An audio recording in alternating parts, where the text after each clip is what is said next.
Assalamualaikum warahmatullahi wabarakatuh. Bagaimana kabarnya semua? Semoga semuanya dalam keadaan sehat walafiat. Video ini akan membahas materi mata pelajaran Al-Quran Hadis, yaitu bab 10 tentang indahnya ikhlas dalam beribadah. Bab ini merupakan bab terakhir dari rangkaian materi pada semester genap. Materi ini disampaikan pada kelas 10 Madrasah Aliyah, dalam hal ini Manfaat Ciamis, bersama saya Muhammad Kahfi Albanna SAG. Silahkan duduk yang manis, disimak dan dicermati, and enjoy your time. Ada 4 pembahasan yang akan kita bahas dalam video kali ini. Yang pertama adalah Quran Surah Al-An'am ayat 162-163. Pembahasan yang kedua yaitu Quran Surah Al-Bayyinah ayat 5. Dan yang ketiga adalah hadis riwayat Imam Al-Bukhari nomor 4460. Dan yang terakhir adalah pembahasan bagaimana perilaku orang yang ikhlas dalam beribadah. Oke, kita bahas satu persatu.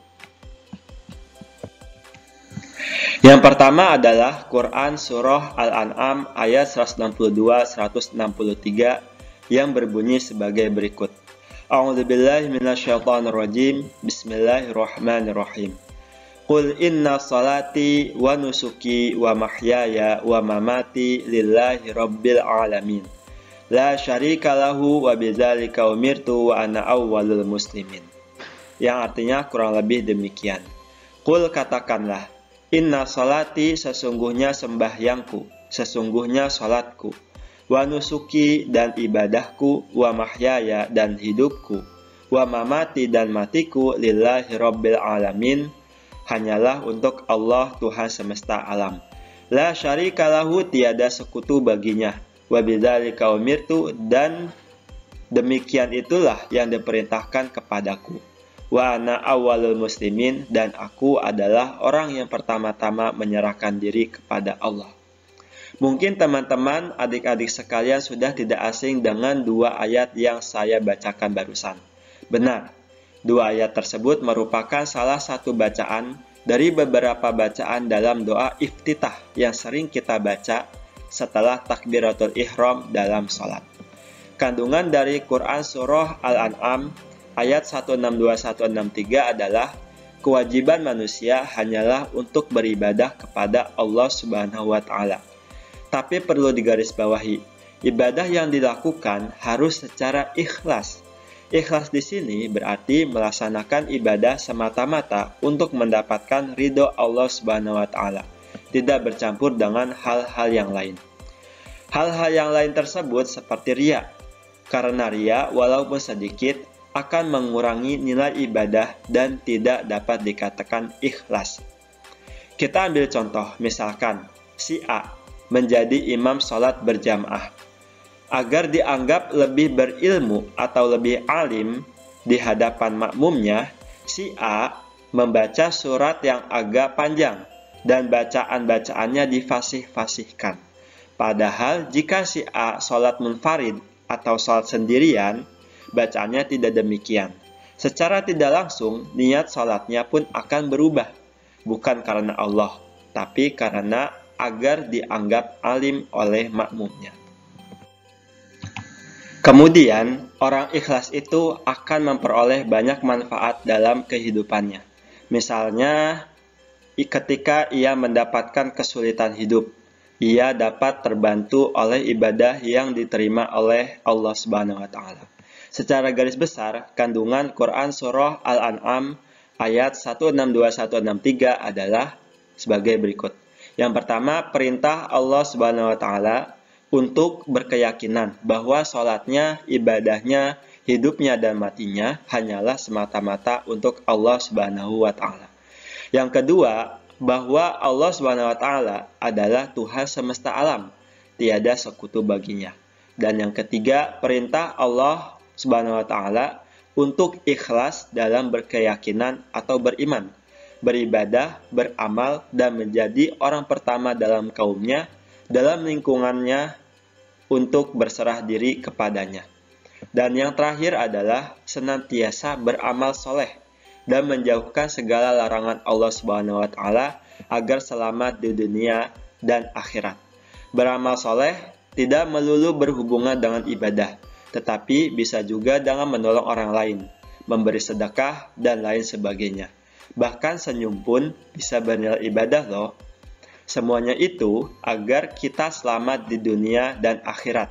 Sebagaimana doa yang sering kita baca setelah sholat, Rabbana atina fid dunya hasanah, wa fil akhirati hasanah, wa qina adzabannar.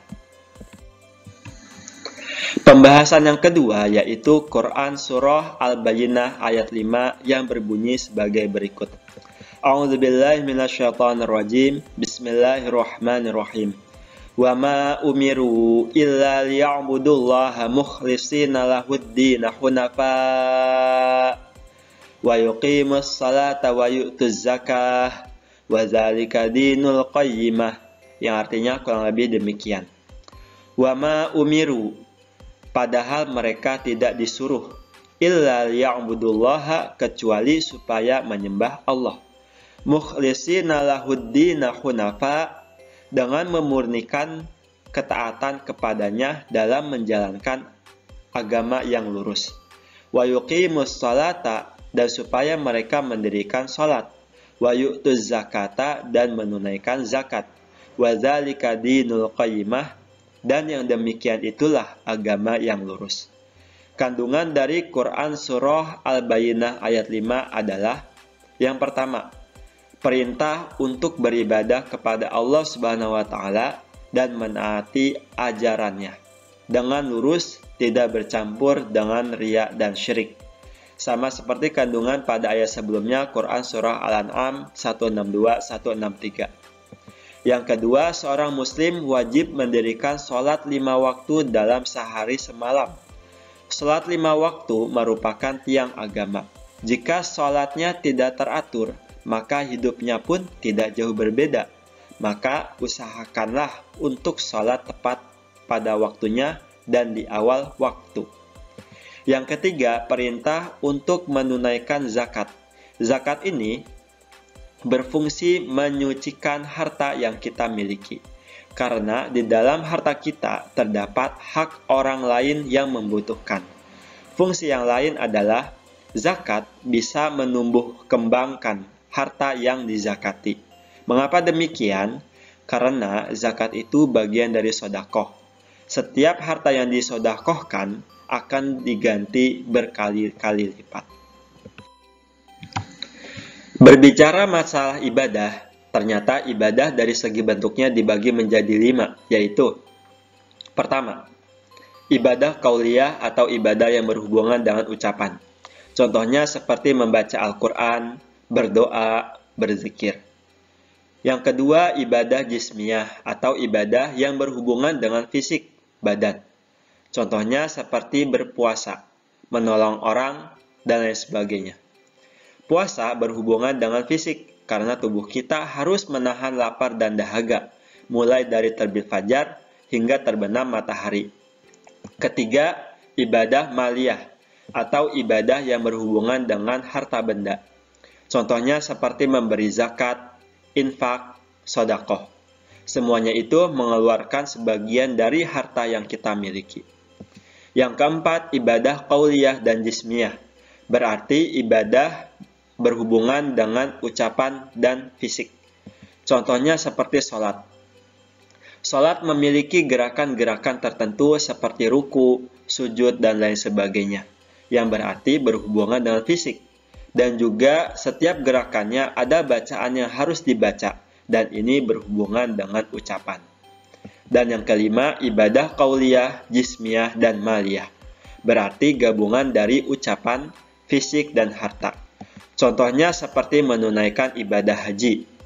Untuk pergi haji diperlukan biaya, bahkan keluarga yang ditinggalkan pun harus ditinggalkan harta yang cukup. Dalam haji ada yang berhubungan dengan fisik seperti tawaf, mengelilingi Ka'bah, sa'i, lari-lari kecil dari Safa ke Marwah, dan lain sebagainya. Setiap ritual haji pun ada bacaan yang harus dibaca. Nah, kemudian ibadah dari segi cakupannya ada 2 macam, yaitu yang pertama ibadah ammah, ibadah yang bersifat umum. Artinya segala perbuatan yang dilakukan semata-mata karena Allah Subhanahu wa taala untuk mendapatkan ridhonya. Seperti menolong orang mencari nafkah dan lain sebagainya. Ibadah ini disebut juga dengan ibadah ghairu mahiyah. Kemudian yang kedua ada ibadah khosoh atau ibadah yang bersifat khusus. Artinya ibadah yang telah ditetapkan oleh nas, baik Al-Quran maupun sunnah, tentang tata cara pelaksanaannya, seperti sholat, puasa, zakat, haji. Ibadah ini disebut juga dengan ibadah mahiyah. Selain ayat Al-Quran yang telah kita bahas, ada juga hadis yang diriwayatkan oleh Imam Al-Bukhari nomor 4460 yang berbunyi sebagai berikut. An Aisyah radhiyallahu anha anna Nabiy sallallahu alaihi wasallam kana yaqumu minal laili hatta tatafattara qadamahu. Faqalat Aisyatu, lima tasna'u hadza ya Rasulullah? Wa qad ghafarallahu laka ma taqaddama min dzambika wa ma ta'akhkhar. Qala, afala uhibbu an akuna 'abdan syakura? Falamma kasura lahmuhu shalla jalisan. Fa idza arada ayyarka'a qama faqara'a summa raka'a. Yang artinya dari Aisyah radhiyallahu anha bahwa Nabi sallallahu alaihi wasallam melaksanakan sholat malam hingga kaki beliau bengkak-bengkak. Aisyah berkata, "Wahai Rasulullah, kenapa Anda melakukan ini? Padahal Allah telah mengampuni dosa Anda yang telah berlalu dan yang akan datang." Beliau bersabda, "Apakah aku tidak suka jika menjadi hamba yang bersyukur?" Dan tatkala beliau gemuk, beliau sholat sambil duduk. Apabila beliau hendak ruku, maka beliau berdiri, kemudian membaca beberapa ayat, lalu ruku. Hadis yang saya bacakan barusan memiliki kandungan bahwa Rasulullah Shallallahu Alaihi Wasallam yang tidak memiliki kesalahan dan dosa atau bersifat maksum masih senantiasa melaksanakan ibadah sholat malam, bahkan sampai bengkak kakinya. Lalu bagaimana kita sebagai orang awam yang sering melakukan perbuatan dosa? Sudahkah kita sholat malam? Atau bahkan sholat 5 waktu saja masih bolong-bolong? Mari kita renungkan dan perbaiki agar kita semua menjadi hambanya yang bertakwa. Beliau melaksanakannya dengan dasar ikhlas, hanya untuk mencari keridhaan Allah Subhanahu wa Ta'ala semata, dan juga sebagai ekspresi rasa syukur beliau kepada Allah Subhanahu wa Ta'ala yang telah memberikan banyak nikmat. Dalam kitab Manazilus Sa'irin, ikhlas itu ada 3 derajat. Yang pertama, tidak melihat amal sebagai amal, tidak mencari imbalan dari amal, dan tidak puas dengan amal. Orang yang termasuk kategori ini, saat melakukan suatu amal, ia tidak menganggap amal itu sebagai amal, juga tidak mengharapkan imbalan dari amalnya tersebut, selain ridho Allah, serta merasa tidak puas atas amal yang dikerjakannya, sehingga ia akan terus beramal. Tingkatan yang kedua yaitu malu terhadap amal sambil tetap berusaha. Saat melakukan amal, ia merasa tidak cukup diterima oleh Allah, tetapi ia selalu berusaha untuk melakukannya. Dan derajat yang terakhir adalah memurnikan amal dengan melakukan amal berdasarkan ilmu agama. Dan pembahasan yang terakhir adalah perilaku orang yang ikhlas dalam beribadah, sesuai Quran Surah Al-An'am 162-163. Perilakunya adalah sebagai berikut. Pertama, senantiasa beribadah kepada Allah Subhanahu wa Ta'ala secara ikhlas, menghindari riya dan syirik. Yang kedua, senantiasa ikhlas dalam beramal dan mengharap ridho Allah Subhanahu wa Ta'ala. Dan yang ketiga, selalu beramal soleh agar selamat dunia dan akhirat. Kemudian yang sesuai dengan Quran Surah Al-Baqarah ayat 5 adalah pertama, senantiasa beribadah kepada Allah Subhanahu wa taala dan menaati ajaran agama. Yang kedua, selalu melaksanakan sholat 5 waktu. Dan yang ketiga, menunaikan zakat. Lalu yang sesuai dengan hadis riwayat Imam Al-Bukhari nomor 4460 adalah pertama, senantiasa beribadah kepada Allah secara ikhlas. Yang kedua, senantiasa tidak mengingat amalan baik yang telah diperbuat. Dan yang ketiga, selalu bersyukur kepada Allah Subhanahu wa taala atas segala nikmat yang diberikan. Semoga kita semua dapat mengamalkan isi kandungan dari ayat Al-Quran dan hadis yang telah kita bahas dalam kehidupan sehari-hari. Sekian penjelasan materi tentang ikhlas dalam beribadah. Semoga dapat dipahami dan bermanfaat. Jaga kesehatan dan selamat beraktivitas. Sampai berjumpa di video-video pembelajaran berikutnya.